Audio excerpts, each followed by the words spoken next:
네, 먼저 이재명 시장님께서 먼 길 오셨는데요. 정말 이 땅의 민중이신, 이 땅의 어머니이신 우리 지역의 어머니 시인이 계십니다.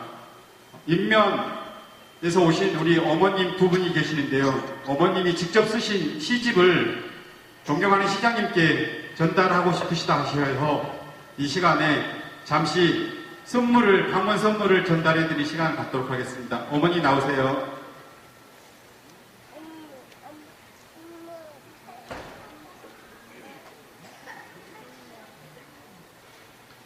시집살이라는 시집으로요.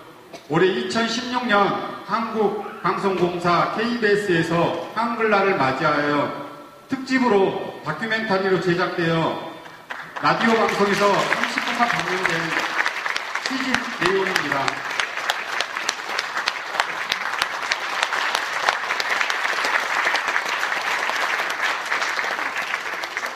한글도 모르고 평생을 살아오시다가 우리 지역에서 열심히 지역 활동을 하고 계시는 이선자 선생님 덕분에 이 어머님들께서 한글을 배우셔서 시집까지 내시게 되셨습니다. 우리 함께 해주신 우리 두 어머니께 큰 박수 좀 부탁드리겠습니다.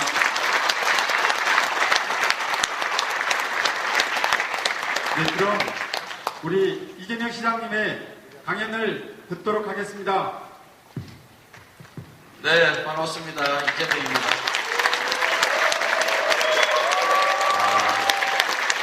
제가 사실 곡성에 올 때는 이 정도 상상을 안 했는데 인구 3만여 명 되실 때는 작은 동이어서 우리 성남시는 동이 50개 있는데 한 개 동이 보통 2, 3만 명이 되거든요.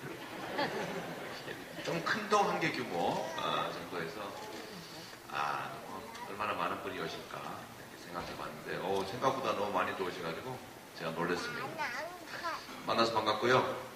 조금 전에 우리 곡성자치연대 제가 홍보 영상을 이렇게 봤는데 아는 분 아시겠지만 저도 사실은 시민단체 출신입니다. 제가 사법연수 마칠 때 이 세상이 뭐 이래서 되겠냐, 인권 변호사를 해야 되겠다 라고 생각해서 제가 성남으로 갔는데 한 몇 년 이렇게 하다 보니까 세상이 그 인권운동도 중요한데 중요한 건 정말 알맹이를 좀 제대로 채워야 되겠다. 이 민주주의라고 하는 게 형식적으로 완성이 돼 있어서 우리가 투표하는 날 다행히 87년부터는 대통령을 뽑기 위해서 투표를 하게 됐지만 실제로 과연 이 나라 주인이냐 우리가 권한을 맡긴 시장이든 국회의원이든 대통령이든 이 사람들이 정말로 우리가 맡긴 돈과 권한을 우리를 위해 쓰고 있느냐 보니까 아닌 것 같더라고요. 그래서 그 좀 내용을 좀 우리가 채워야 되겠다라고 해서 제가 93년 정도부터 저도 성남 시민모임이라고 하는, 지금은 성남 참여연대 이름을 바꾸는데 시민단체를 만들어서 제가 간사 역할을 하면서 온갖 나쁜 짓 하는 사람들 쫓아다니면서 이렇게 찔러주는 일을 했었죠. 물론 그러다 제가 감옥도 한번 갔습니다만 역시 이 민주주의라고 하는 것은 법으로 이렇게 만들어 놓고 국민이 투표한다고 했을 때 만들어지는 건 아니죠. 지금 우리나라가 70년이 넘도록 민주주의 체제, 민주공화국이라고 이름 붙여놓고 해왔지만 실제로 민주적이냐? 아니죠, 사실. 민주적이 아니다 보니까 우리 박모 여사처럼 국민의 세금으로 이상한 주사 맞아가면서 저기 나라를 완전 엉망진창으로 만들어서 국제적 웃음거리로 본인이 좋아하는 말로 국격을 팍 떨어뜨려놨죠. 그래서 이게 법이나 제도만으로 민주주의라고 하는 게 보장되지는 않는다.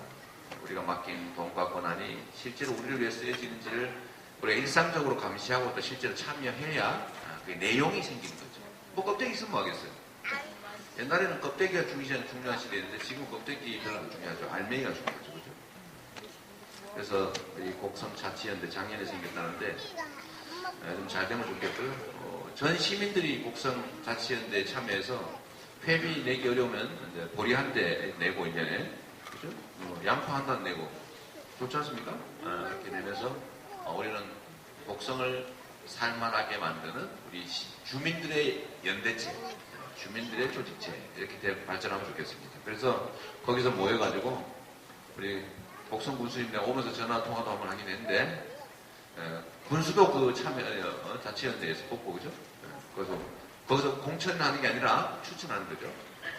그래서 아주 오랜 시간 우리가 주민들이 함께 모여서 검증하고 검증된 분들이 뭐 정치적 권한 행사하는 대리인이 되고 그렇게 해서 잘못하면 또 끌어내고 이러면서 정말 이 곡성 군민이 주인인 곡성군 국민이 주인인 나라 그런 거 되면 좋겠습니다. 오늘 온 김에 곡성 자치연대 회원 가입서 좀 하나씩 쓰고 가세요. 제가 이 곡성 자치연대 어디 갔어요? 네, 광고 충분히 했죠? 부탁한 건 아닌데 아까 이 스크롤 내려가는 걸 보니까 제가 시민단체 활동하면서 하다 안 돼가지고 또 성남은 워낙 커요. 100만 명이나 되고 엄청난 도시죠. 그럼 시립의료원 만들기 운동을 하다가 제가 어느 날 또 수배가 또 됐어요. 파크뷰 특혜 분양 사건이라고 하는 그런 공직 비리 쫓아다니다가 추적하다가 좀 모함을 받아가지고 왜 PD가 검사를 사칭해서 전화하고 있는 걸 옆에 있으면서도 안 말렸냐? 하필 그 인간들이 전화통화가 그때 됐어요. 나하고 인터뷰하고 있을 때 전화가 뒤고 온 거예요. 그래가지고는 거기서 저하고 인터뷰할 때 물어봤는데 검사 이름이 뭐냐? 시장하고 우리가 시장 취재할 건데 뭐 물어볼 거 그래서 가르쳐줬죠. 가르쳐줬더니 딱 전화가 우연히 딱 걸려왔는데 그때 통화가 됐는데 갑자기 이 인간이 지가 검사라고 PD가 내가 검사인데 이러면서 막 물어보니까 또 이 시장이라는 사람이 희한한 사람이 검사가 빨리 불면 다 봐줄게 했는데 다 물어버리더라고. 그때는 이제 정권과 시장이 같을 때, 뭐 민주당인데 제가 그래서 한때 민주당이 엄청나게 지킬 때도 있었습니다. 민주당을 피해를 줬다고 해서 하여튼 그런 것 때문에 제가 역습을 당해가지고 이 방에서 PD가 검사를 사칭하고 전화할 때 너 왜 검사 이름 가르쳐줬어? 나는 이후로 방조혐의로 제가 구속되고 있어요. 도와줬다고. 그러나 다음에 두 번째로 제가 시립의료원 설립운동하다가 또 수배가 돼가지고 또 수배가 돼서 아니 주민들이 시립의료원 우리 내 세금을 만들자고 10만 명이 서명하고 그랬는데 그걸 세상에 의회에서 47초 만에 확 날치고 해버린 거예요. 날치기라 해서 제가 대표였는데 그때 방청했던 우리 성남 시민들이 화가 나니까 제가 이 의원석으로 뛰어들어가가지고 의원들 책상 위로 막 뛰어다니고 의원들 잡으러 쫓아가고 이러니까 이게 공무집행방해가 된 거예요. 책상에 기스 났다고 공용물 손상 뭐 책상 한 개 기스 났다고 500만 원씩 이러더라고. 그게 뭐 몇 개 나오고 이러는 게 1억이야 1억의 공용물을 손상하고 특수무집행방해로 회의장을 청구했다. 보니까 이재명이 대표다. 제가 수배가 됐어요. 수배가 돼가지고 지하실에 숨어있다가 교회 지하실에 숨어있다가 제가 딱 결정했죠. 2004년 3월 28일 오후 5시 이거 이렇게 해가지고 될 일이 아니라 그냥 우리가 시장이 돼서 만들자. 그 해가지고 제가 시장 선거를 준비해서 2006년에 나왔다 떨어지고 2010년에 당선이 돼서 준비를 해가지고 2013년에 시립의료원 공사 착공해서 내년이면 완공됩니다. 그 유명한 정말 시립의료원입니다. 제가 시민단체 입장에서 할 수 있을 때 왔을 텐데 어쨌든 정치 제도도 바뀌고 선거 제도도 바뀌고 돈 안 주고 선거할 수 있게 됐고 그렇다면 우리가 굳이 뭐 외면할 필요 없다 해서 이제 진로를 바꿔서 시장이 됐고요. 결국은 제 고집대로 하다 보니까 결국 여기 오늘 곡성까지 오고 말았습니다. 네. 국민의 10%가 혹시 대통령 해주면 안 될까? 뭐 이런 생각을 하는데 영광스러운 얘기죠, 그죠? 네. 그래서 우리 지역이 잘 돼야 됩니다. 우리나라는 지나치게 중앙 집권화된 나라예요. 원래 고난이나 기회나 자원 이런 것들이 골고루 분산돼 있어야 효율을 발휘하지. 이게 한쪽으로 확 쏠려 있으면 몰려 있으면 비효율적이 됩니다. 우리나라도 자원과 기회가 너무 재벌이든 우리 사회 기득권자 소수한테 너무 많이 집중이 되니까 우리 사회의 기회와 자원의 총량은 변함이 없고 계속 늘어나고 있는데 우리 다수 서민들의 삶이 점점 팍팍해지고 기회가 점점 사라지고 그러다 보니까 결국은 애도 낳기 싫어지는 나라가 되어버리죠. 이게 문제가 있는 거예요. 이게 결국 독점하면 안 된다는 거예요. 집중되면 안 돼요. 공평해야 돼요. 평등해야 돼요. 그거죠. 권한도 마찬가지예요. 권한도 집중이 되면 효율을 발휘하지 못하고 남용하게 됩니다. 이 대통령한테 권한이 많다 보니까 더군다나 이 국회가 통제 역할도 제대로 못하고 언론은 다 그쪽 편이고 같이 해먹고 있고 이러다 보니까 결국 썩어서 자기 통제가 안 되지 않습니까? 이재명이라는 사람은요 하도 이게 싸납고 말 안 듣고 이래가지고 잡아 죽이려는 사람이 너무 많아요. 언론, 검찰, 경찰, 국정원까지 그다음에 정부 다 잡아 죽이려고 달려들 매일 수사 감사를 하니까 나쁜 짓을 할래야 할 수가 없어. 더군다나 우리 가족들까지 되게 잘라놨더니 막 달려들고 이래서 많이 엉망진창 됐죠. 안 찍어도 괜찮아요. 경수 쌍용 사건이라고 괜찮습니다. 그러니까 어쨌든 이걸 통제를 치열하게 해와서 왜냐하면 외부의 감시가 심하면 통제를 안 할 수가 없어요. 근데 외부의 통제가 없으면 편한 것 같은데 실제로 매우 위험한 지경에 빠지죠. 딱 박근혜 정권이 지금 그리 됐어요. 그래서 권한이란 집중되면 안 돼요. 분산되는 게 좋습니다. 그리고 우리나라는 너무 지나치게 중앙집권적이에요. 권력도 중앙집권적, 경제도 중앙집권적, 인물도 중앙집권적, 교육도 중앙집권적. 다 서울로 가야 돼요. 그런데 이게 과연 바람직하냐. 세상에 이 성남만 해도 말이에요. 웬만한 게 그냥 개발 제한이 돼 있는 임야이죠, 임야. 오전 녹지 이렇게 묶여있는 임야가 평당 500만 원씩이에요. 집을 지을 수 있는 땅이면은 기본적으로 1,500만 원. 그리고 웬만한 중심가는 5천만 원. 아니, 땅 한 평에 5천만 원 해가지고 이게 효율성이 있습니까, 이게? 정상적인 경제 활동이 가능해요. 이게 집중의 악영향이죠. 그래서 이렇게 되면 안 된다. 이걸 다 분산해놓는 게 좋잖아요. 그러면 대한민국 땅도 얼마 안 되는데 이 땅도 가능하면 효율적으로 사용되고, 그죠? 곡성에도 좀 뭔가 기업도 좀 들어오고, 곡성도 먹고 살 일이 생기고, 곡성에서도 이렇게 좋은 자연 환경에서 애들 키우면서 살 수 있는 환경을 만들어줘야죠. 그래야 나라가 골고루 발전하고, 총량으로는 좋아지고, 물론 부분적으로는 좀 나빠질 수가 있습니다. 근데 이 부분적으로, 예를 들면, 부분적으로 좋아지면 총량은 좀 줄어들 수 있어요. 근데 전체가 잘 사는 나라가 돼야지, 어디 한 번도 쫙 몰려가지고 서울 중심으로 막 미어 터지고 막, 곧 터질 거야, 아마. 배 터지듯이. 응? 근데 이렇게 되면 안 된다는 거죠. 그래서, 각 지방이 잘 돼야 됩니다. 근데 그 지방이 잘 되는 데는 정부의 노력도 중요한데, 해당 지역 주민들의 자율적, 자치적인 노력이 진짜 중요해요. 어디든지 가능성은 많이 있습니다. 특히 이 공적 권한들, 이건 잘 활용하면 정말로 전혀 다른 세상을 만들 수도 있어요. 나라가 흥하고 망하는 거 뭐 때문일까요? 외부의 침략? 그런 것도 하나의 원인이거든. 그러나 그건 외부의 요인이죠. 진짜는 그 나라, 그 안에 사는 사람들의 태도예요. 그리고 그 중에서 제일 중요한 것은 그들을 대표하는 최종 책임자, 최고 권력자의 자질과 능력과 의지와 철학이죠. 박근혜 법원을 이렇게 돼버리죠. 근데 좀 웃고 삽시다. 그냥 웃어야 돼요, 지금. 네? 우리 박근혜 대통령, 요새 본인도 괴롭겠죠? 몰라. 하도 이상한 사람이라서 한 개도 안 괴로울지는 모르겠어요. 네? 특이한 사람이니까, 그죠? 우리 다 옛날에 알고 있었잖아요, 그죠? 이 중에 뭘 찍은 사람이 없을 것 같아요. 근데 제가 서울서 이렇게 수도권에 다녀보면 요새 반성하러 다니는 사람 많습니다.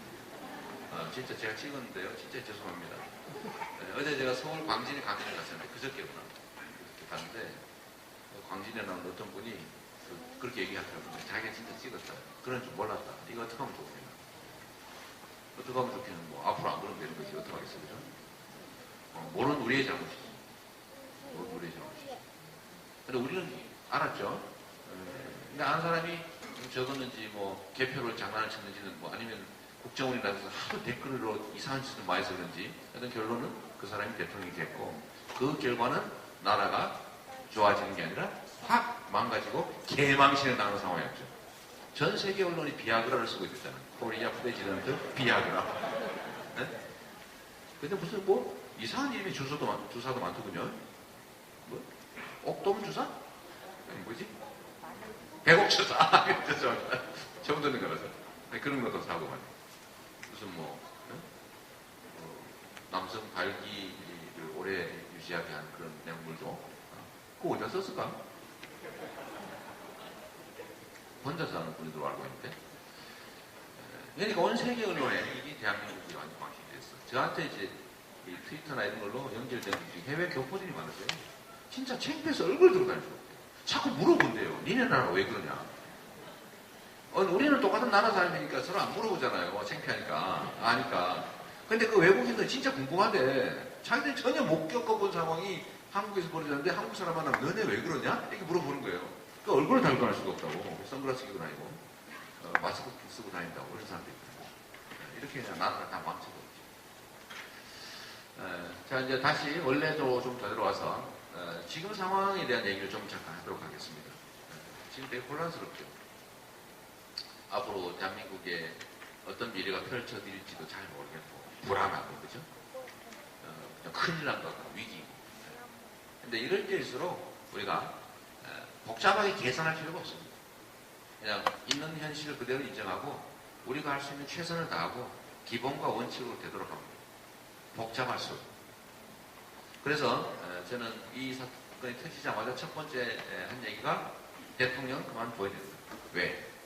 나쁜 짓 하고 무능하고 무식하고 자질 부족에다가 이런 것까지는 견딜 수 있다. 그런데 우리가 맡긴 권력을 그 수준 낮은 박근혜도 아니고 박근혜보다 훨씬 수준 낮은 게 분명한 최순실이한테 맡겼더라. 이 자존심 상에 살 수가 없는 거죠. 수치심.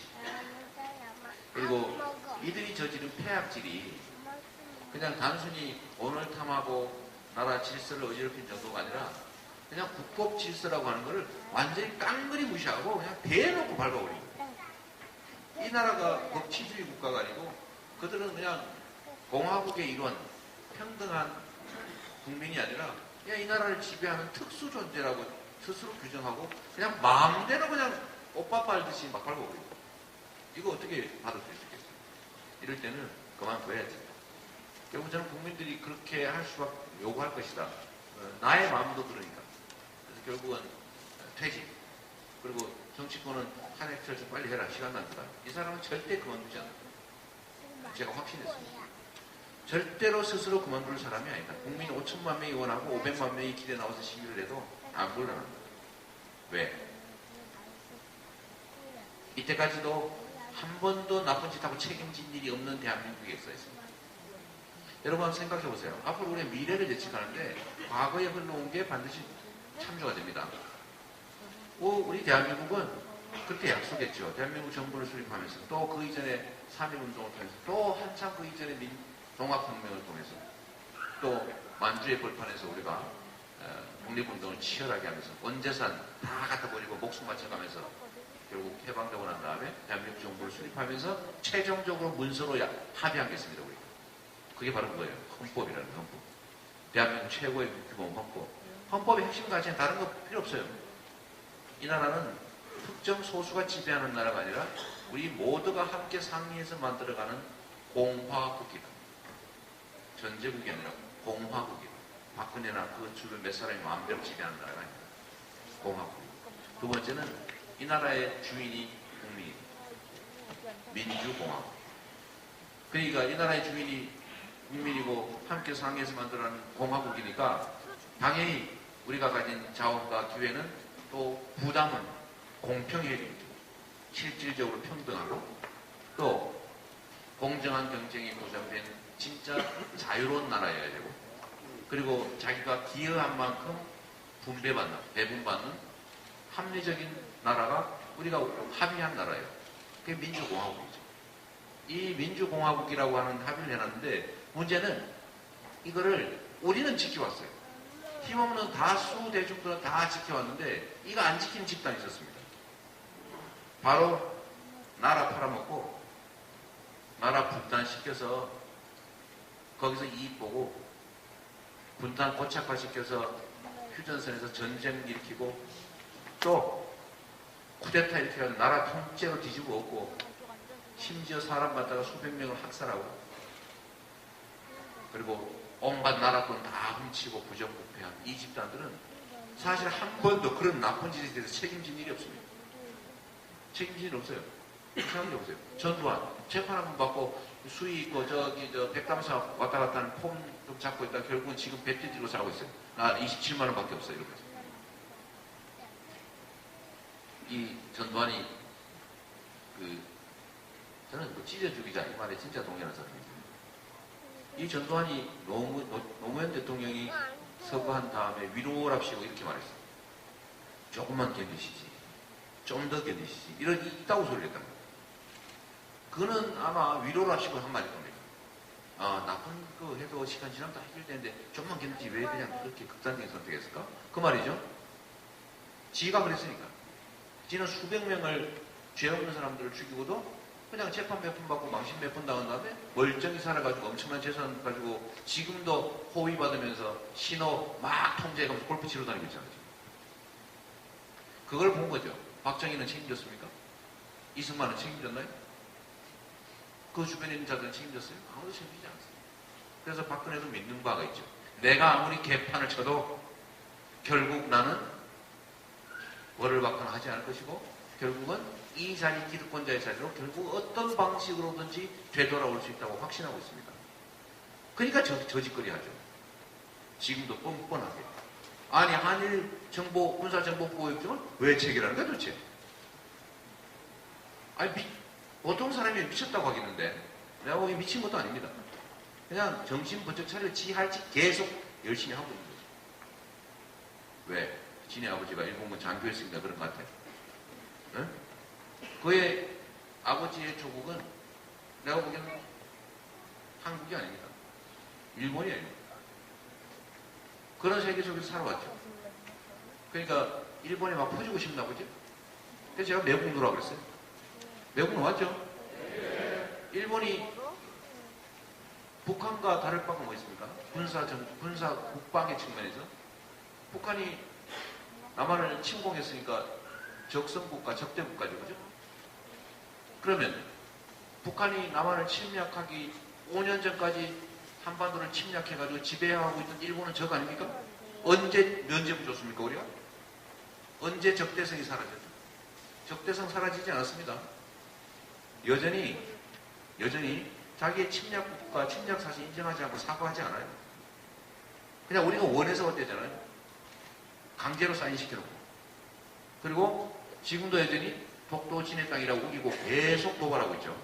독도를 저렇게 우기는 이유가 뭘까요?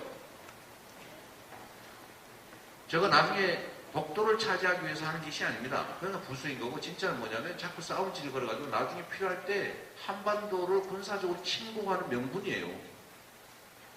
저게 꼭지라고 꼭지.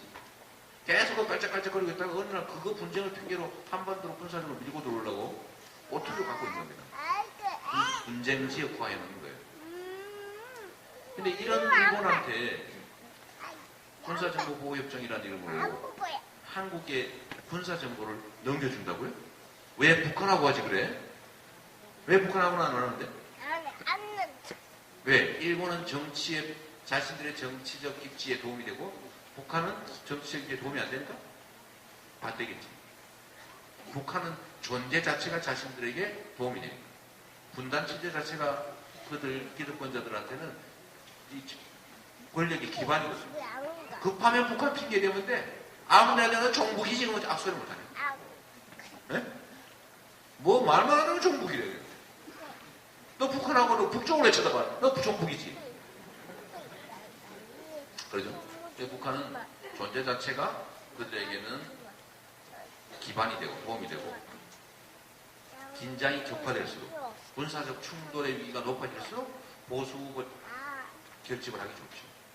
왜요? 북한은 그런 대립관계를 유지하죠. 일본은 친한계 지들한테 이익이 되거든요. 친한계. 그러니까 일본을 막 넘겨줘. 이게 나라를 위해서 하는 짓입니까? 지들 기득권자 소수 자기들을 위한 겁니다. 자기들을 위해서 하는 짓이죠. 그러니까 이런 군사정보보호협정을 세상에 일본은 기대도 안 하는데 얼른 체결해가지고 넘겨주고 있어요. 사드를 왜 배치하는 겁니까? 사드가 북핵 미사일 막는데 도움이 된다고 거짓말을 치고 있는데 그게 거짓말인 거 여러분도 대충 아시죠? 아니 고고도 미사일은 쏘면은 고고도 올라가는 도중에 한반도를 지나가 버려요. 네? 올라가는 도중에 여기 지났어. 원래 이거는 마지막 부근에서 타격하는 거거든요. 그냥 할 말이 없으니까. 더군다나 지금 뭐 김천에 사드 배치한다고 하는데 성주에 그거 해봤자 수도권 커버도 안 되고 충북까지밖에 커버가 안 돼요. 그림에. 그 수도권은 어떻게 되냐? 배치가 없습니다. 그래서 수도권에다가 미사일 쏘지도 않아요. 말로 쏴. 그냥 장사정포라는 거 만발을 1시간 안에 쏠 수 있다는데. 그거 다 장사정포에 타격 범위에 들어있는데 말로 미사일을 이렇게 쏘냐 말이에요. 이게 사실 이것은 거짓말이에요. 그러니까 이게 북한의 핵미사일 개발을 막는 게 아니라 사실은 핵미사일 개발을 막는 거를 장애 요인이 되고 있어요. 무슨 말이냐면 이 사드 배치는 대한민국 안보에 도움이 안 됩니다. 왜? 아까 얘기한 대로 북한의 장거리 핵미사일 막는데 이건 별로 무용지물이에요. 북한은 고고도 미사일로 남한을 공격할 필요 없어요. 고고도 저고도 미사일로 다 가능해요. 굳이 이렇게 올라갈 필요가 이렇게 쏩니다. 근데 이거를 설치한 이유는 사실은 미국의 MD 미사일 방어 체계에 아시아판을 완결을 짓는 거예요. 여기에 누가 제일 좋냐? 미국이 제일 좋지. 일본 좋지요. 일본은 뭐 어차피 그 방어망이 들어있는 거예요. 제일 피해보는 데가 어디냐? 한국이에요. 상당하게. 이 북한의 핵미사일 막다는데 이게 지금 사실은 중국을 들여다볼 수 있으니까 중국이 화가 난 거예요. 중국한테. 중국이 뭘 하냐면 미국, 일본, 한국이 쫙 줄을 지어가지고 자기를 봉쇄하니까 그럼 중국 입장에 어떻게 됩니까? 북한을 압박하면 누구 손해예요? 자기 손해지. 그러니까 북한을 끌어안기 시작했어요. 그래서 북한에 대한 핵미사일 개발 제재를 느슨하게 왜 때리는 만큼 자기 손해니까 이제 편을 보게 되는데 한미일, 북중러 이렇게 지금 대결 구도가 펼쳐지게 되는데 미쳤다고 자기 편 만들어야 북한을 때립니까? 그러니까 제재가 잘 안 돼요. 북한만 좋아졌어요. 핵미사일 개발 억제 국제공조가 뒤틀어지고 있어요. 그래서 핵미사일 개발을 막는 게 아니라 사실은 핵미사일 개발을 더 쉽게 하게만 되고 있는 거죠. 이게 한반도 안보에 도움이 됩니까? 안 되죠. 안 되는데 이것도 막 밀어붙여요. 누구를 위해서? 지금 정말로 걱정되는 건 트럼프라는 사람이 당선이 됐는데 이분이 부동산 업자 출신이에요. 이 양반은 뭘 하냐면 부동산 거래 일종의 중개업 하시는 분 계시죠? 부동산 가격 일정할 정할 때 어떻게 해요? 이 원래 시중 거래가가 10,000원이야. 근데 15,000원 받으면 50% 남겨먹을 수 있어. 그때 어떻게 합니까? 15,000원 달라고 합니까? 20,000원. 그러니까 그 상대가 미쳤나 저게. 그래서 상대가 좀 힘이 없잖아요. 꼭 사야 돼. 어떻게? 그 20,000원에 사야지. 근데 상대가 무슨 헛소리하고 있어요. 5,000원 이러면 막 말이 안 되잖아요. 그죠? 그러면 중간에 균형점을 찾아서 12,000~3,000원 받으면 서로한테 죽을 거지. 딱 지금 트럼프 작전이 그거예요. 원래 부동산 하는 사람이라서 이런 스타일을 해결하죠. 그래서 한 얘기가 뭡니까? 한국의 미군 주둔 비용을 100% 니들이 담는다.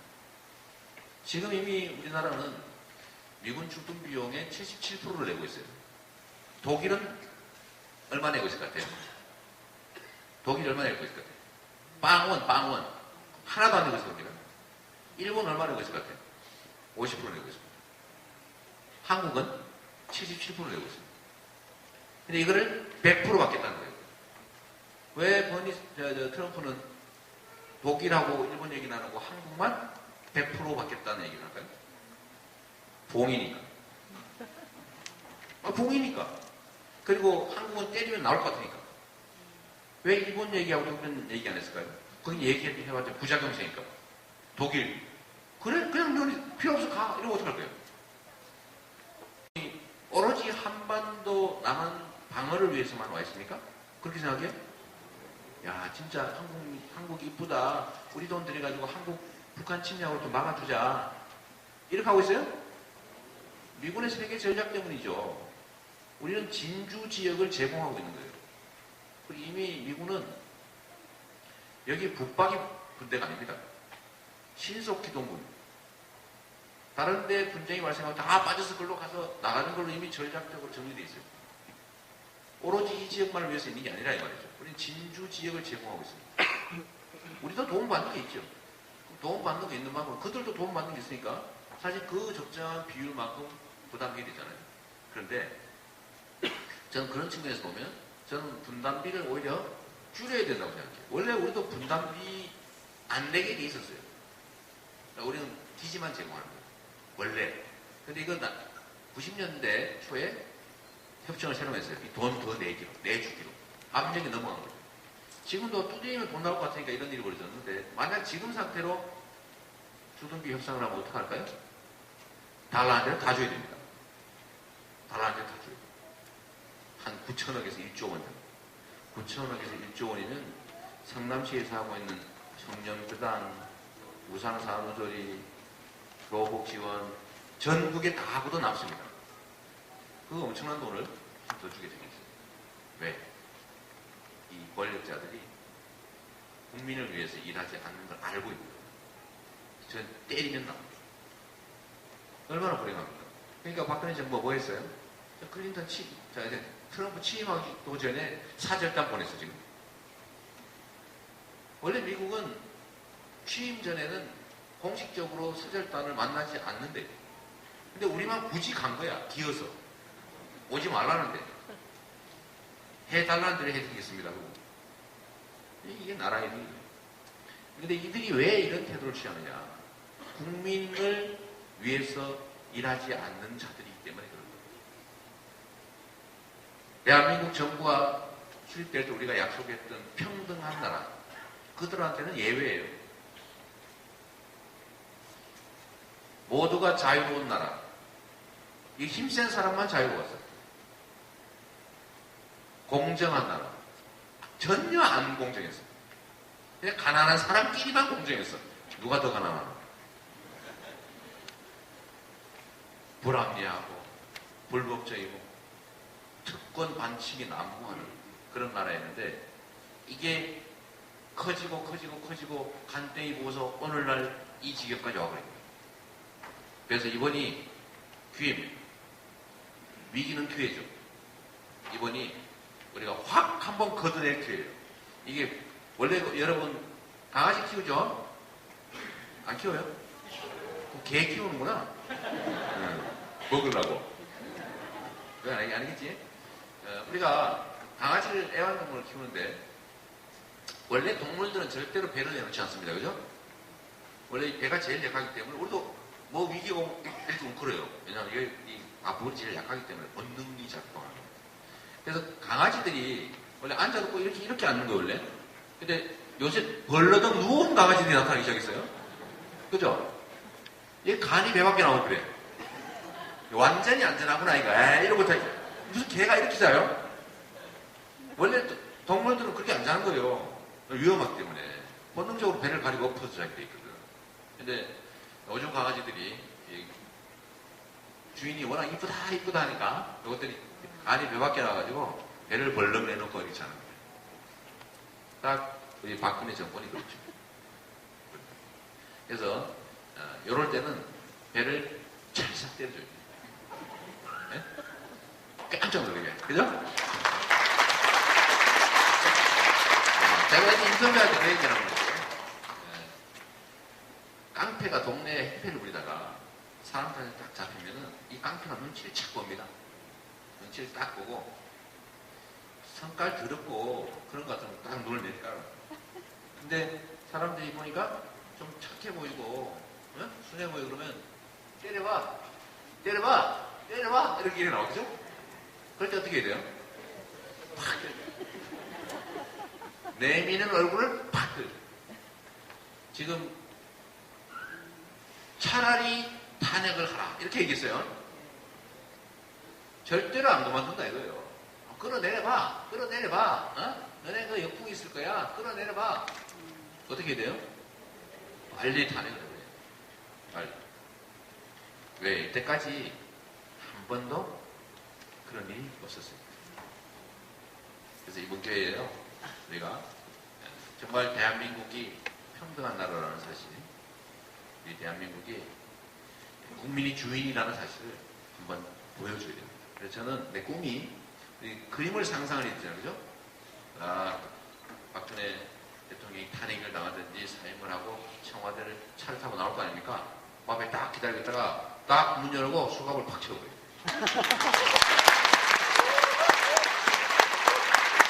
그리고 그거를 전 국민이 보는데 생중계해요. 그래야 물론 그게 어머머머 아이고 부모 잃고 자식도 없고 결혼도 못하고 저 불쌍한 것을 세상에서 이렇게 수박을 채운단 말이야. 그래야 동정 여론이 좀 생길 수 있겠죠. 그죠? 뭐 있겠지. 그러나 그걸 감수하고 이렇게 해보야 이게 나쁜 짓 안 못나는구나 하는 걸 보여줄 수 있죠. 저는 뭐 할 수 있으면 우리 이명박 대통령 나쁜 짓 많이 했죠. 그죠? 네. 뭐 4대 강국 무한지죠. 그렇지? 4대강, 자원외교, 방위비리 뭐 하자 뭐 끝이 없이 많은데 요거 다 탈탈 털어가지고 제가 국고 손실 뭐 기타 등등으로 반드시 깜빡을 보내야 된다. 그 다음에 또 할 게 있어요. 이 변경 살아있잖아요. 그죠? 근데 그 일사부재라서 군사반란죄는 뭐 더 이상 처벌할 수 없을 텐데 그거 말고 할 수 있으면은 골프 치러 갈 때 신호위반 한 거 있잖아요. 이런 거 잡아가 따지고 그 다음에 저기 어디 쓰레기 봉투에 뭐 분리수거안에서 뭐 또 버린 거 있으면 잡아다가 20만원 과태료 때리고 이렇게라도 좀 하고 싶어요.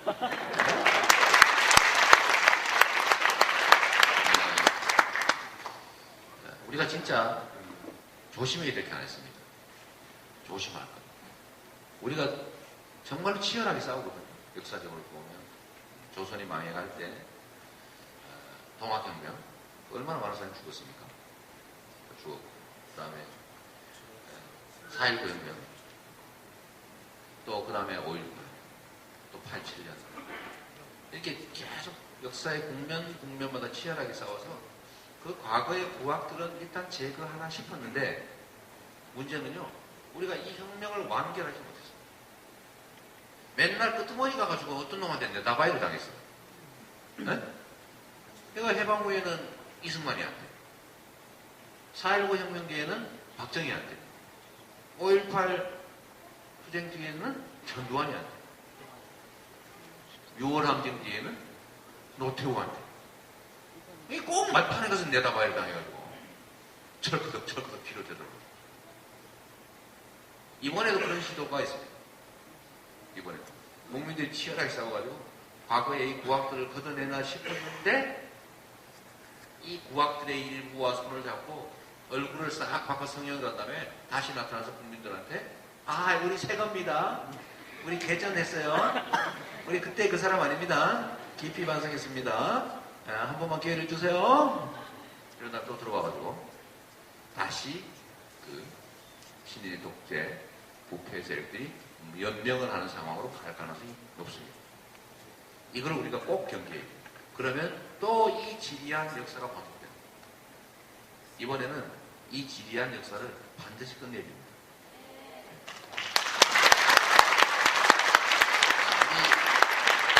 내다바이 당하지 않도록 조심합시다. 정말 내다바이 당하면 안 돼. 이게 우리 어떻게 얻은 기회입니까? 절대로 속아서 이상한 지금 집에 불 끊으라고 정신없는데 무슨 개헌해가지고 무슨 의원내각제에서 어떻게 우리가 국간 차지할까 있다고 소리하게 생겼으니까 지금 절대로 그 얘기 못하게 그냥 치열하게 싸워서 한번 확 걷어내는 쪽으로 갔으면 좋겠습니다. 자, 감사합니다. 자, 오늘 주제는 우리 혁명 대표한테 이게 정말 딱 기회가 왔어요. 그냥 박근혜 때문에 우리가 우연히 맞는 측면도 있는데 그거 말고 사실 그 밑에 큰 변화가 준비되고 있습니다. 정치는 원래 그랬죠. 옛날에는 정치가 우리는 선거하는 날만 잠깐 나라의 주인 취급받았고 딱 그게 끝나는 순간부터는 언제나 사실은 지배 대상이었죠. 그냥 정치하는 사람들이 자기들이 만든 모범 답안, 객관식 답 몇 개를 국민한테 딱 던져요. 자기들끼리 합의하고 편 먹고 막 지끼 싸우고 술 먹고 폭탄 좀 먹고 막 멱살잡고 그러면서 딱 정한 답을 딱 4개를 줬는데 1. 첫 번째 그 가는 싫은 거예요. 두 번째 더 싫어. 다 진짜 싫어. 라 죽도록 싫어. 요 4개 중에 골라야 돼. 그러니까 국민들 대다수는 안 해. 아예 가버렸어. 정치적 무관심이죠. 그리고 절반은 이 중에 고르는데 어떻게 진짜 욕하면서 그냥 나쁜 거 골라. 제일 덜 나쁜 거. 가. 울면 이게 너무 웃겨. 그러면 이 가의 결론은 뭐냐면 소수 기득권자들이 지들끼리 다 해먹고 현재 이 비정상적인 구도가 유지되는 결론이에요. 우리가 다수 대중들은 언제나 피해보는 그 결론을 우리가 울며 그 잠먹기로 찍었어요. 선택했단 말이에요. 즉 정치라고 하는 게 소수 엘리트 정치 세력들끼리 편먹고 국민을 대상으로 지배하는 관계들. 그러니까 이게 심화되니까 어떤 일이 벌어졌어요? 국민을 개돼지로 하는 상황이 온 거예요. 그래서 그 유명한 대사가 나온 거예요. 실제로 그렇게 생각하는 사람들이 많습니다. 저 걱정하지 마. 저렇게 흥분해도 그냥 우리가 무슨 야, 불러다가 6.29선언 비슷한 거 딱 하고 편매부경 다 먹고 저 보수 언론들 방송 동원해서 쫙 며칠만 하면 다 바뀌어. 이렇게 믿고 있어요. 여태까지 그랬으니까. 그런데 그때 과거에도 우리 국민 모두는 이렇게 생각했어요. 야, 이건 아니다. 내가 나라의 주인인데 이게 뭐냐. 바꿔야 된다라고 생각은 했는데 바꿀 방법이 없어요. 나 혼자밖에 없어요. 그리고 주변에 몇 사람 얘기해보니까 있긴 있는데 기껏해야 소수예요. 싸워서 이길 수 있을 것 같지가 않아요. 이길 수 없을 거다. 이거 싸우다 괜히 나만 왕따 되는 거 아닐까? 나만 헛고생하는 거 아닐까? 나 혹시 보복당하지 않을까? 이 생각으로 완전히 좌절하게 되죠. 그런데 이게 깨지기 시작했어요. 이게 정말 다행스러운 일인데 원래 민주주의라고 하는 거는요. 국민들이 다 자기가 직접 정하는 게 원래 제일 바람직해요. 그렇죠? 그런데 문제는 숫자가 너무 많고 지리적으로 너무 분산되어 있으니까 할 수가 없는 거예요. 그래서 대리인을 뽑기로 했거든요.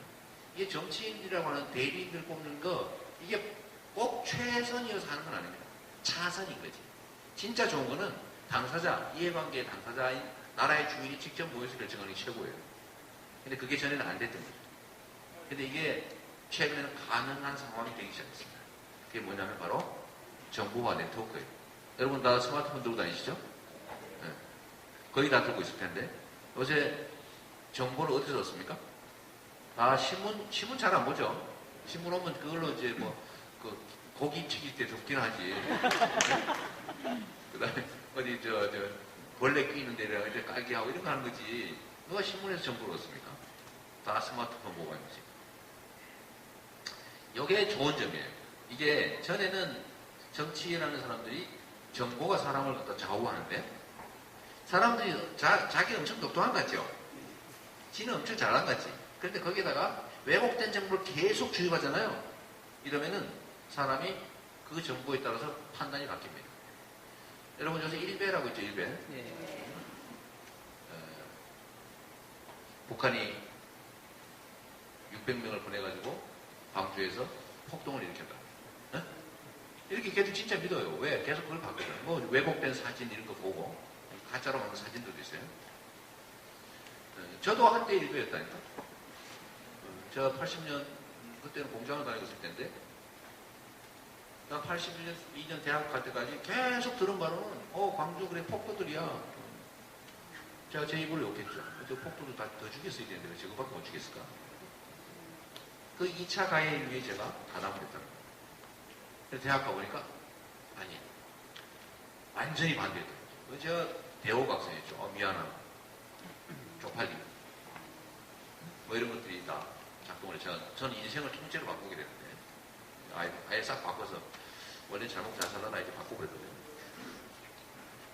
근데 정보가 사람을 이렇게 만드는 거죠.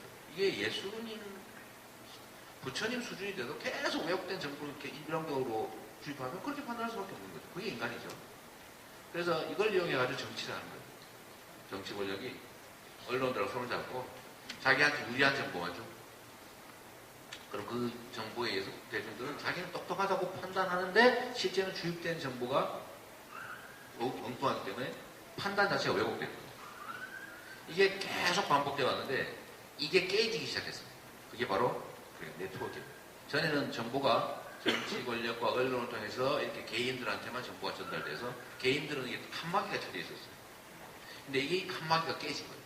깨져서 지금은 네트워크를 통해서 수만, 수십만, 전 세계에 동시로 서로 대화하고 정보를 주고 서로의 주장을 모아서 조직해서 이걸 정치에 밀어붙여서 관철할 수 있는 세상이 와버립니다. 이 대표적인 예가 미국의 대선입니다. 미국에서는 버니 샌더스는 민주당을 잡아먹을 뻔했는데 국민들이 손을 잡고 민주당이 기득권자는 아닌데 국민의 손을 잡고 국민의힘으로 여당을 지지하는 국민의힘으로 먹을 뻔했는데 이 기득권의 벽이 너무 높아서 결국은 좌절했죠. 근데 공화당은 이 트럼프라는 사람이 공화당을 지지하는 대중들하고 직접 소통을 하면서 결국 공화당 기득권자들을 넘어서 삼켜버렸어요. 그래서 이 기득권을 삼킨 트럼프와 기득권을 지킨 클린턴이 맞붙었는데 결론이 어떻게 될 것 같아요? 결론은 당연히 대중들에 기반한 트럼프가 이겨버린 거죠. 일반적인 예측을 다 뛰어넘고. 이게 바로 네트워크의 힘입니다. 국민의 힘이죠. 이 얘기가 뭐냐면 이제는 국민들이 정치적 동원의 대상이 아니라 자기들끼리 네트워크를 만들고 조직하고 주장을 묶어가지고 정치에 이걸 강제하는 주체로 거듭나고 있습니다.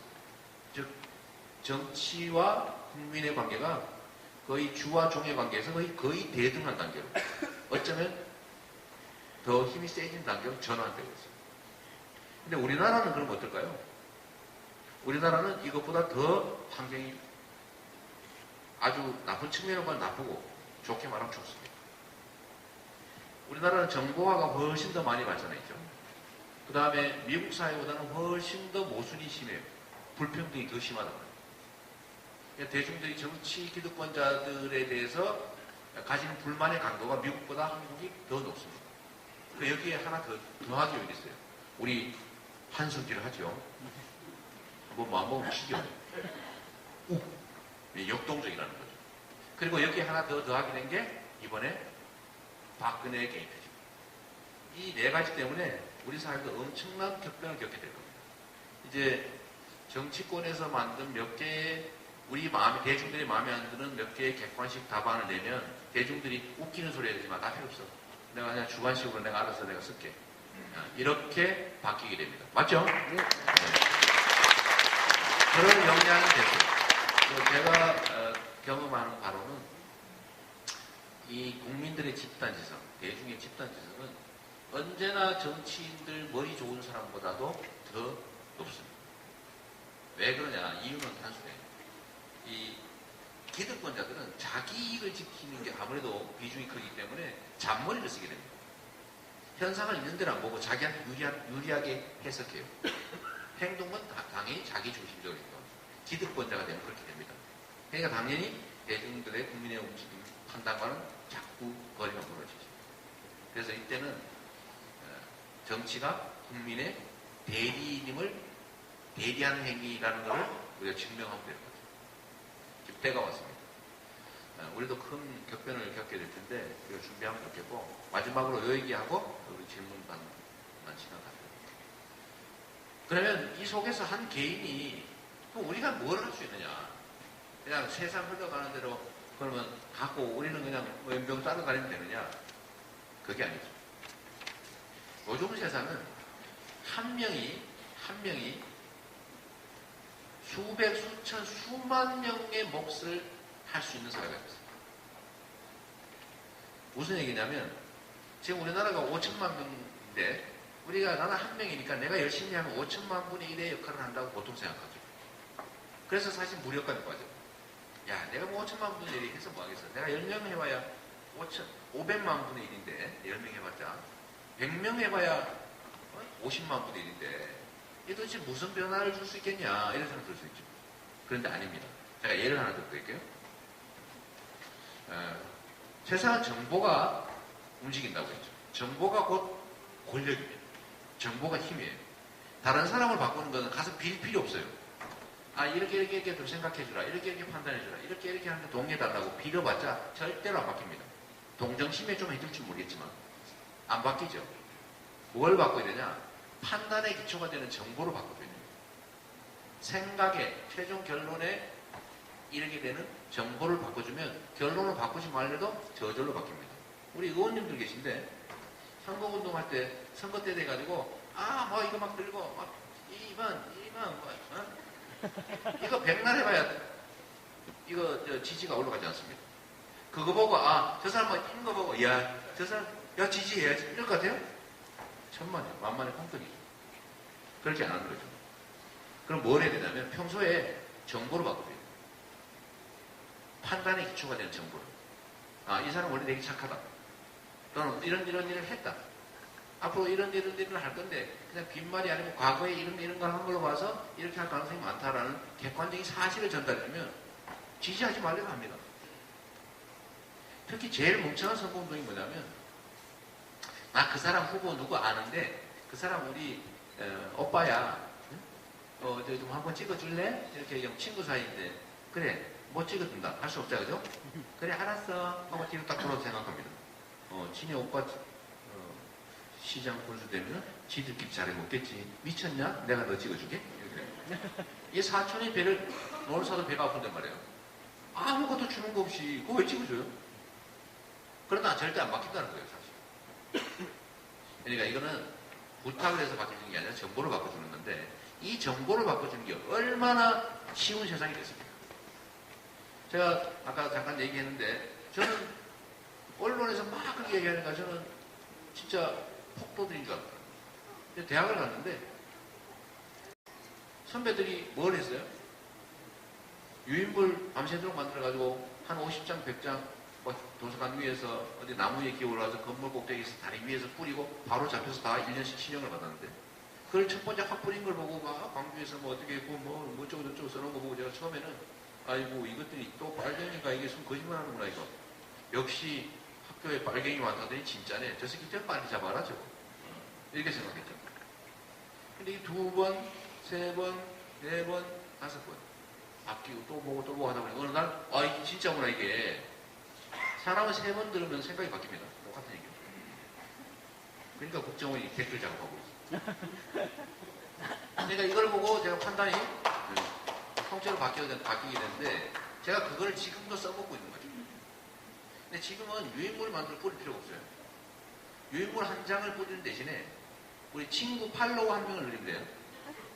친구 한 명을 늘리면 조선일보가 신문 보게 하려고 20만원 주고 그랬죠 옛날에. 요새도 그러나? 자전거 주고 그러죠. 그거 왜 줍니까? 그럼 그거 받는 사람이 그거 꼭 신문 봅니까? 오면 사실 화장실에 갖다 놓거나 부를 가능성이 많지. 폐지로 팔고 이런 거죠. 근데 왜 하느냐? 돈 줘가면서.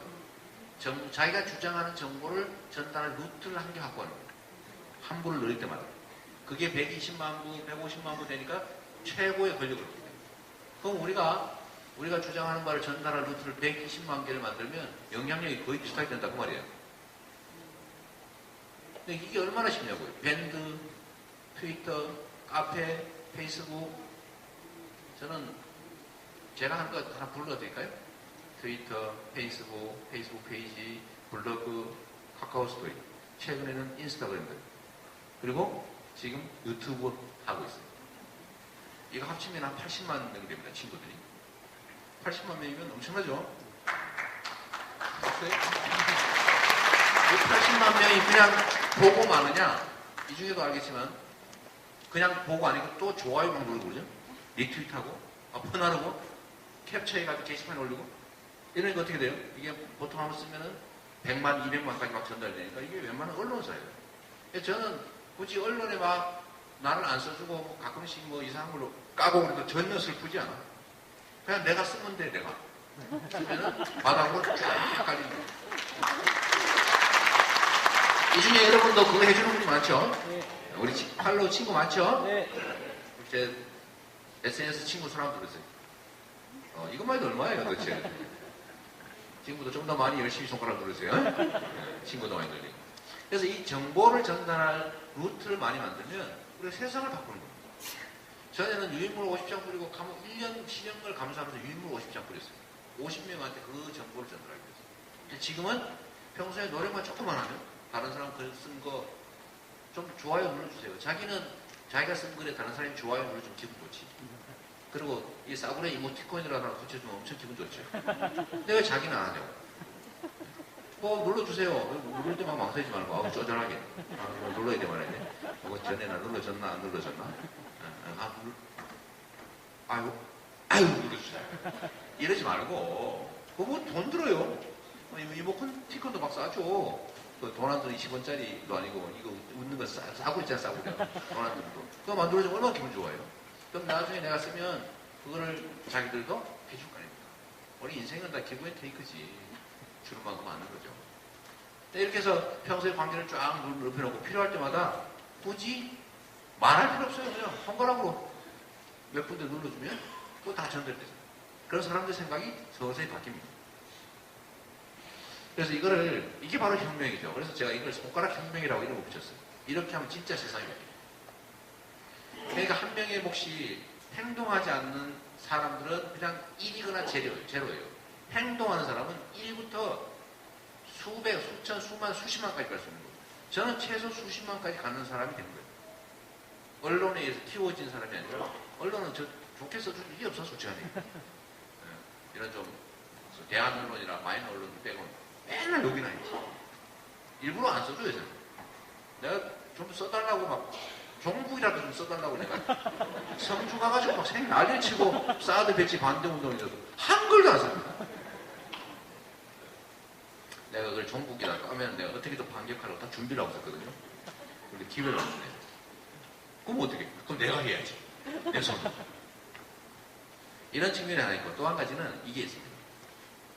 여러분이 5천만 명이 모인 나라는 아니면은 10명이 있는 개모임이나 운영의 원리는 똑같아요. 자, 다수가 뭔가 의견 결정을 할 때 설악산으로 놀러 갈지 제주도로 놀러 갈지 결정한다고 생각해 봅시다. 그 중에 보통은 10분의 1의 투표권이 있다고 생각하죠. 그러니까 나는 영향력이 10분의 1일 거라고 생각합니다. 아니라는 거예요. 실제로 한번 예를 들어볼게요. 둘 중에 하나를 결정을 해야 되는데 둘 중에 하나. 5시에 만나가지고 6시에 밥을 먹고 그 다음 노래방과 식당에 놓고 집에 가기로 했어요. 그런데 5시에 만났어. 근데 누군가 절대 제주도를 안 가기로 독하게 마음먹었어. 독하게 마음먹고 반드시 설악산을 만나. 딱 작전을 해가지고 몇 사람 작업하면 될 것 같아요? 몇 사람 작업하면 내 뜻대로 할 수 있을 것 같습니다. 이 사람. 기껏해야 3사람만 하면 확실하게 설악산을 갈 수 있어요. 왜? 원래 대충 30-40%는요 어디를 가나 관심 없어. 야 빨리 밥 먹고 그냥 놀자. 어딜 가든 뭐 상관있어. 30-40% 빼고 한 60-70% 남았어요. 그냥 나 하나 있어요. 쫙 여론이 갈린다고 치고 최대치 봐야 3명만 꿰면은 4대3 이걸로 완벽하게 설득을 갈 수가 있어요. 그런데 내가 설득을 했는데도 2명밖에 안 보셔져. 네? 그러니까 4대3이야 이게. 아무리 설득을 안 돼. 그럼 방법이 있어요. 개기는 거예요. 표기를 하려고 그러면 야 무슨 표기야 야 좀 얘기 좀 더 해보자. 야 배고프다 밥 먹고 하자. 됐어 이거 하고 해. 그래가지고 밤 10시까지 밥 먹고 계속 하잖아요. 그러면은 포기해. 포기한다고요. 그래서 결국은 3명이 하자는 대로 그 중에 한 명이 포기해. 그래 저 더러운 새끼 알았어. 그냥 설탕 가. 그래 빨리 밥 먹자. 이러면 내 뜻대로 되는 거예요. 이게 세상을 움직이는 원리죠. 영향력이라고 하는 거는 n분의 1이 아니라 사람 사는 세상이라서 행동하고 집요하고 적극적이고 주도적이고 이러면요 그러지 않는 사람들의 수십, 수백, 수천 배의 영향을 받습니다. 이게 바로 정치예요. 여러분도 그렇게 될 수 있단 말이에요. 여기는 여러분만 진짜 마음 먹고 내일부터 우리 복성 참여연대 좀 도와주자. 에? 뜰게 나면은 뜰게 한옥 받아주고 응? 포털 사이트에 들어가서 이재명을 검색해가지고 그 기사에 좋아요 한 개, 댓글 한 개씩 왔어요. 그러면은 제가 맨날 포털에 파별로 올렸습니다. 그러면은 순식간에 덩치가 제가 지금 벼룩 상태인데 순식간에 소가 되는 수가 있습니다. 네. 알겠죠? 네. 네, 감사합니다. 네, 우리 감사하면 저희 곡성 광고 말씀 먼저 하나 드리고 광고. 네. 여러분들도 시장님께 무슨 질문을 하고 싶으신지 머릿속으로 생각해 놓으시고 마이크가 2개밖에 긁혔어요. 이렇게. 약간 빨갛게 됐어요. 그래가지고 그 약 발라주고 테이프 붙이고 다시 시장실 와서 사진 찍고 집에 갔어요. 봤는데 채널 A가 이걸 알아내니까요. 알아내가지고 이재명 시장이 강아지도 제대로 못 다뤄가지고 시청에서 키우는 개가 초등학생을 물었다. 마지막 멘트가 이거예요. 그 그림도 그거예요. 그림도 개가 막 초등학생 와 달리던 그림을 그려가지고 막 방송에 내고 그러면서 마지막 멘트가 다행히 생명에는 지장이 없는 이렇게 보더란 거예요. 그거를 2시간에 한 번씩 하루 종일 24시간 했어요. 그래서 제가 부모한테 가서 물어봤더니 제가 딱 보면 눈치를 보면 알거든요. 이랬더니 자 웃는 사람도 있고 이런 것도 본 사람이야 그거를. 근데 본 사람 손 들어보세요. 세상에 그 3분의 1이 드는 거예요.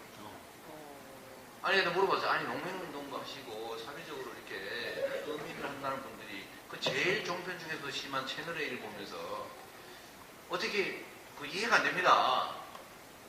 그럴 때 자기들 그냥 보는데 그냥.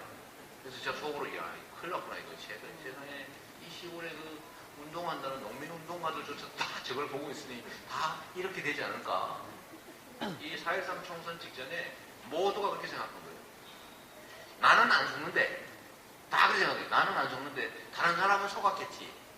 그래서 여론조사 오면 누가 이길 것 같냐? 새누리당이 이길 것 같습니다. 그러니까 180석이냐 200석이냐 막 이런 막 고민하게 된 거 아니에요. 근데 막상 선거를 딱 했는데 어떻게 됐어요?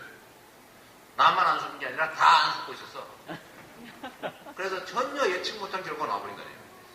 여론조사 딱 미국의 지금 대선 결과 비슷하게 된 거예요. 그게 뭐냐면 대중들이 그렇게 말 같지 않은 소리를 한다고 안 속는 거예요. TV조선이고 종편들이 막 뻘겋게 해놓고 막 뻘건 밀카이에 뻘건 화면에 막 뻘건 소리만 하고 맨날 북한 틀어놓고 이러니까 야 이거 막 북한이 쳐들어오면 어떡하나 이거 야 그래도 박근혜만한 사람이 없지 뭐 이럴 줄 알았지. 웬걸 딱 투표라고 하니까 한 놈도 속은 놈이 없네. 그래서 어떻게 됐어요? 종편들이 정신이 버쩍든 거예요. 야 우리가 국민을 속이려고 그런 게 아니라 우리가 국민한테 속았구나. 그죠? 자기는 속인 줄 알았어. 말 안 하니까. 자기들이 속은 거예요. 국민이 속은 척 하는 걸 보고 진짜 속았다고 지가 속은 거예요. 말이 되겠는데 이게. 그러니까 이 종편들이 정신이 번쩍 들어서 그 다음 선거 다음 날부터 옷부터 갈아입었습니다. 그죠? 까만 옷을 갈아입었더라고요. 보니까. 저는 이런 거 많이 보거든요. 그전에 빨갛게 입었었거든? 네. 까만 옷을 갈아입고 패널들도 말을 조심하고 중립적인 패널도 내고 저 같은 사람도 오라고 초청도 하고 그러더라고요. 이게 뭐냐면 살아남기 위해서. 국민들의 정치 의식 수준에 자기를 맞추기 시작합니다. 그전에는 국민을 바보로 알았거든. 자기들이 그렇게 막 거짓말 치고서 왜곡하면 다 속는 줄 알았더니 속기는커녕 도리어 안 속고 자기를 속이고 있었어. 이걸 보고 반성한 겁니다. 그냥 나는 그렇게 생각해. 그렇게 해서 바뀐 거다. 결국 국민의 힘이죠. 네, 또. 네. 저기 뒤에 손 드신 분. 저기도 먼저 마이크를 좀 갖다. 그냥 미리미리 갖다 주세요. 시장님 인스타그램 자주 보는 학생인데요. 재벌 해체에 대한 그러니까 월길 일제시대부터 쭉 정치 나쁜 권력을 유착되어서 힘을 키워온 재벌들이 있거든요. 이 재벌 해체에 대한 해체할 수 있을까요? 의견을 듣고 싶습니다. 네. 우리가 보통 친일 청산, 친일 독재, 무패 청산 이렇게 말을 하는데 딱 막상 구체적으로 도대체 뭘 할 수 있는데 이렇게 얘기합니다.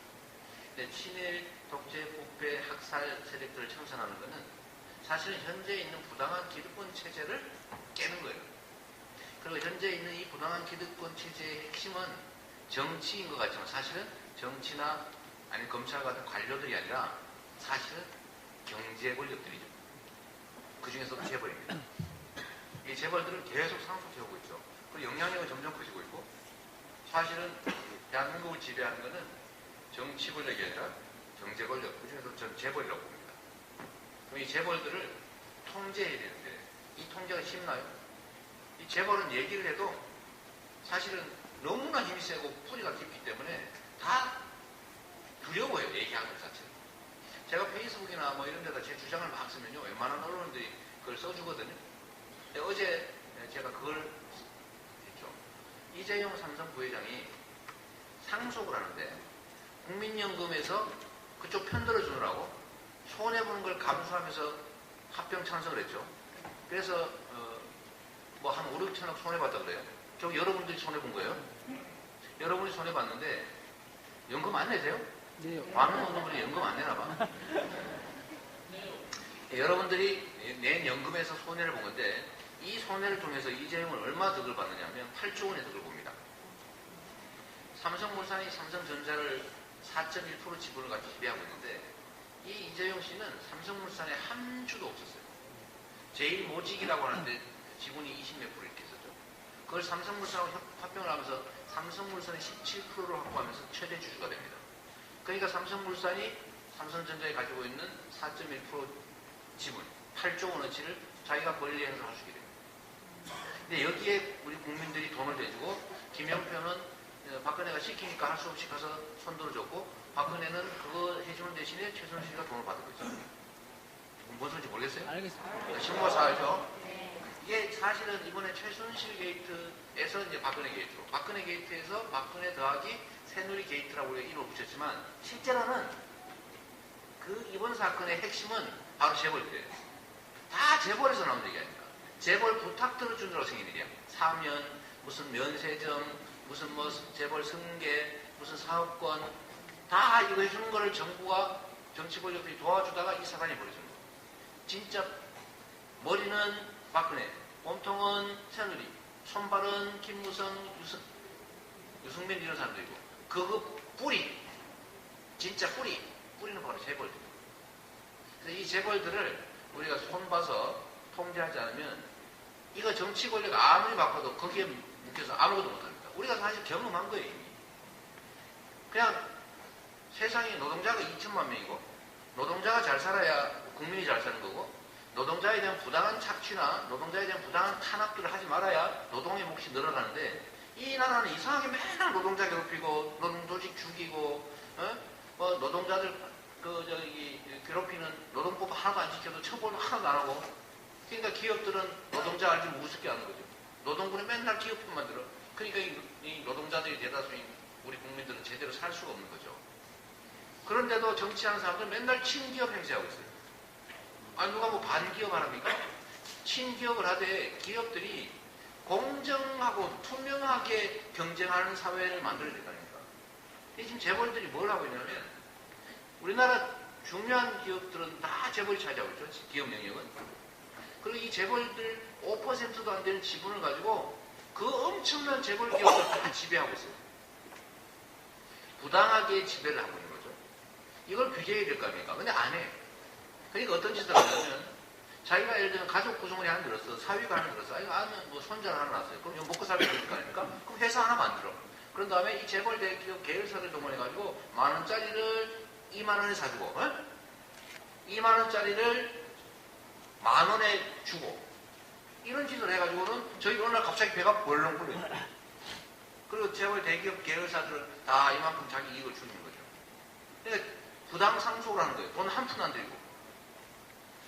이런 내부 거래 할 뿐만 아니라 거기 더해서 중소기업들이 무슨 열심히 생산성 향상해가지고 좀 돈 좀 벌만하면 단가 우레치가 다 뺏어가죠.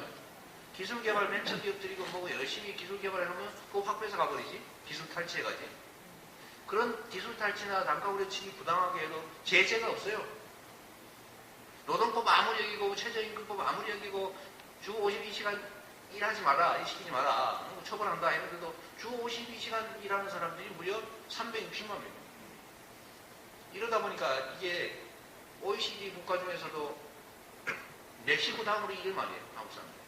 그리고 시간당 임금은 OECD 평균 국가의 3분의 2밖에 안 돼요.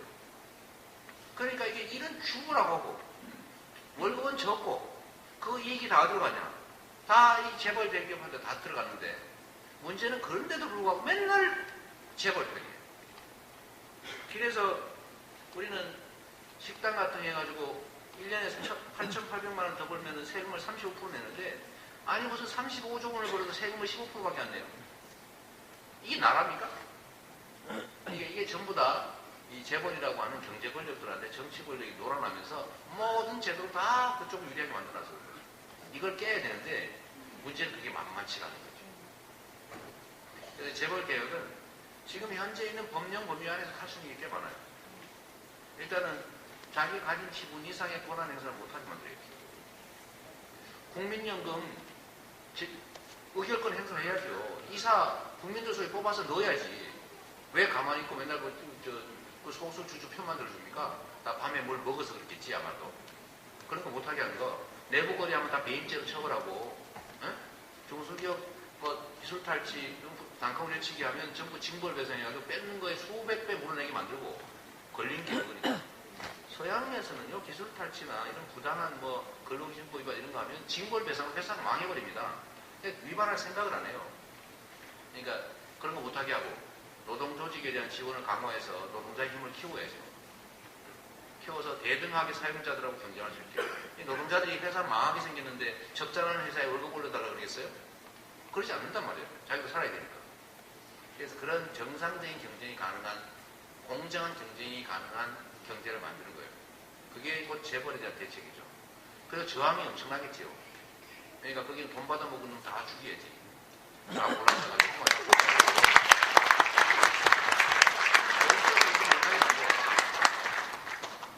이게 문제는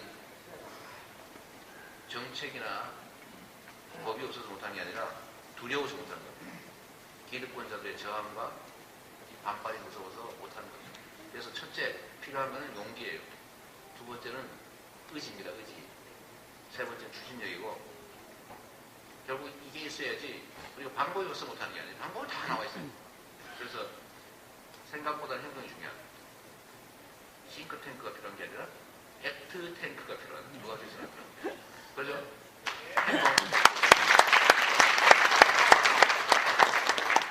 네, 또 다음은 여기 여자는 우리 회원인 것 같은데 아까 저 회원 아닙니다. 저에게 그 판단의 기초가 되는 정보를 바꿀 수 있는 3분을 허락해 주시면 제가 준비해온 글을 조금 읽고 질문을 해드리고 싶습니다. 네. 지역 자치 상황에서 아이들의 교육을 위한 관련된 질문을 자세하게 한번 준비해 봤습니다.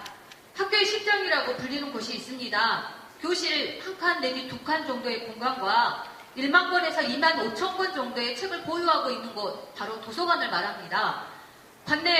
곡성 관내에는 유초중고해서 16개 학교 도서관이 있는데요. 그런데 도서관을 운영하는 사서는 단 한 곳도 없습니다. 학생들에게 도서관이란 그동안 교과서 창고 또는 거의 잠긴 문 또는 보물찾기가 가능한 곳이었습니다. 보물찾기라는 것은 뭐냐면요. 내가 원하는 책을 그 많은 책 가운데서 일일이 찾아가야 되는 상황을 말합니다. 독서교육 활성화는 도교육청의 역정과제에 따른 주요 사업입니다. 그런데 과연 전담 인력이 없는 도서관에서 학교 특색을 살린 창의적 독서교육이 실시 가능한지 굉장히 궁금합니다. 우리나라 성인 독서 인구가 낮은 이유는 바로 이런 학교 교육에서의 잘못된 독서 습관 영향도 부인할 수가 없는 부분입니다. 성남시는 이 문제를 어떻게 풀어가고 있는지 궁금했습니다. 그래서 경기도를 한번 살펴봤는데요.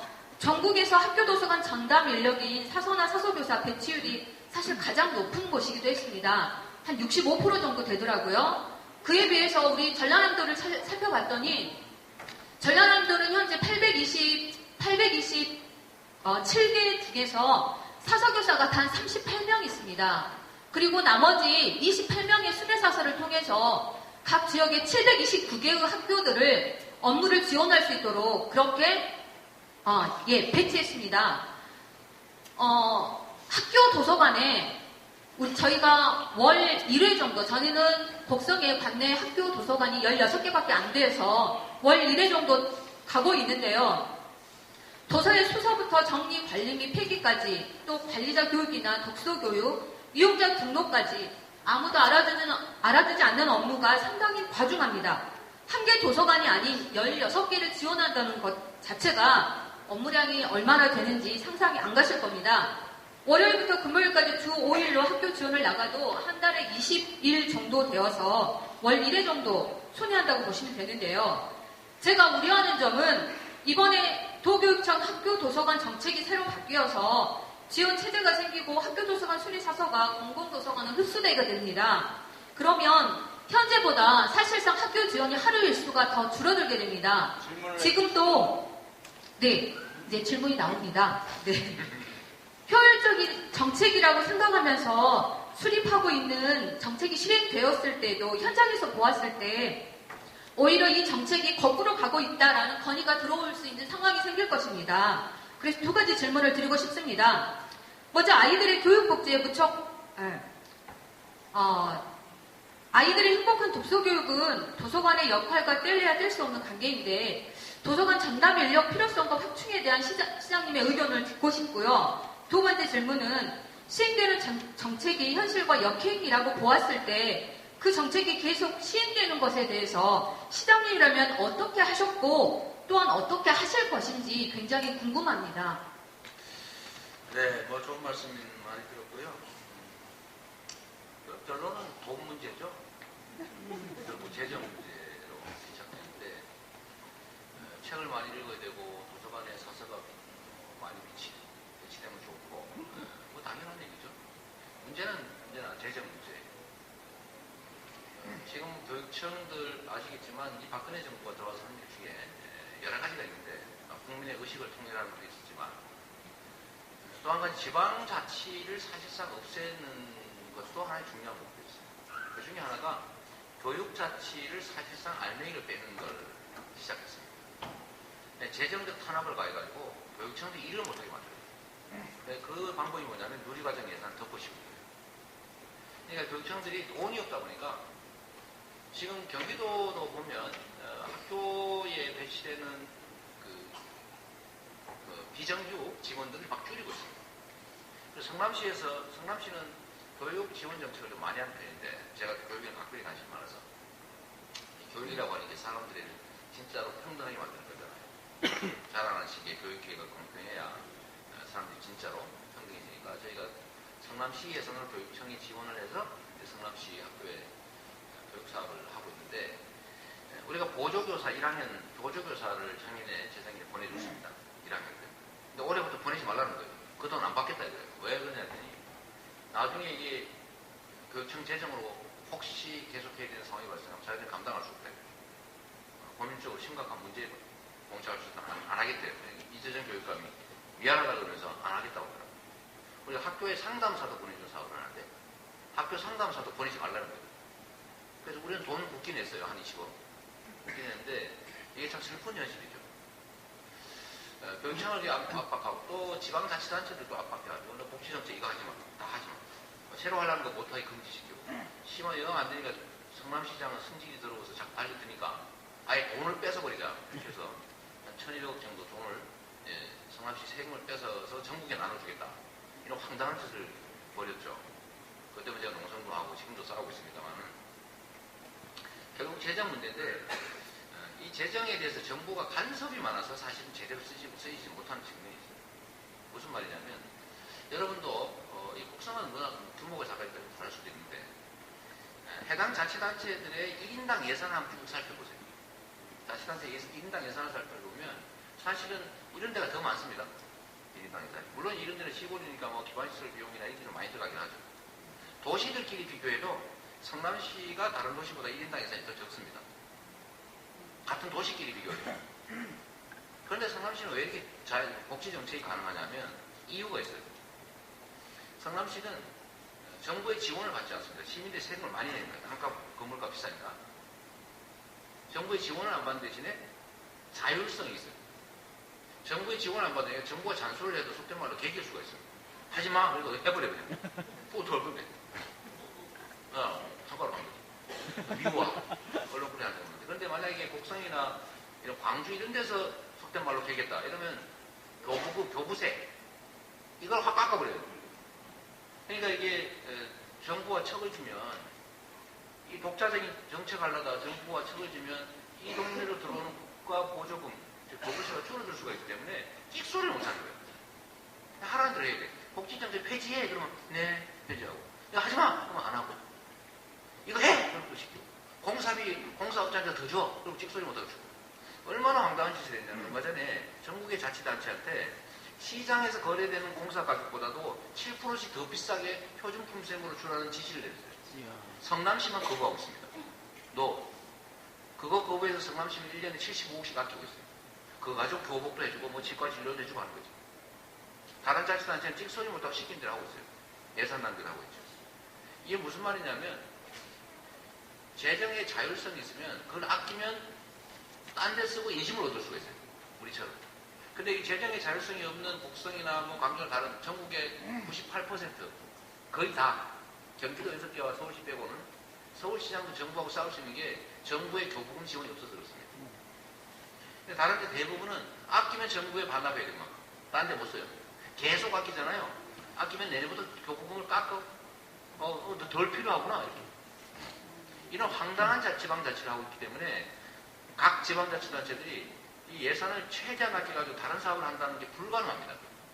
그러니까 정부의 통제력을 높아지는 대신에 예산 집행의 효율성은 떨어져서 이게 예산이 다 낭비되고 있는 거죠. 근데 만약에 곡성에 주는 돈을 정부가 정하지 말고 딱 일정하게 딱 주고 그냥 네가 알아서 써 이렇게 하면 저기 저 시골에 산 위에 밭 몇 고랑 있는 거 거기다가 지금 콘크리트로 길 만들고 이런 거 하고 있죠.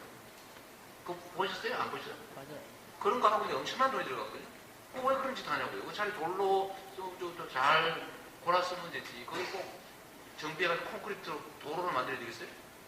네, 그런 거 쓰지 말고 다 정액으로 주고 당신들이 알아서 쓰세요. 라고 하면 이 곡성군수가 자기 인심 얻기 위해서라도 진짜 시민들한테 필요한 일을 할 거라고 해요. 그게 지방자치죠. 근데 이게 지금 안 되고 있는 거예요. 교육자치도 마찬가지, 지방자치도 마찬가지. 네, 똑같은 돈을 가지고 효율적으로 쓸 수 있게 하려면 진짜 지방자치가 돼야 돼요. 근데 지금 자치를 정부의 권력의 집중 욕구 때문에 통제하려고 막 시키는 재미로 사실은 매우 비효율적으로 만들고 있는 거죠. 자세한 답은 못 드리고 사서 확충해야지. 챙기는 게 얼마나 중요합니까? 그죠? 네, 당연히 그 길로 가야 되는데 문제는 재정이다. 네, 이걸 대신하도록 하겠습니다. 네, 이제 그만해야 될 것 같아요. 그죠? 그만하고 제가 여기 집회에 참석했다가 광양으로 갔다가 또 순천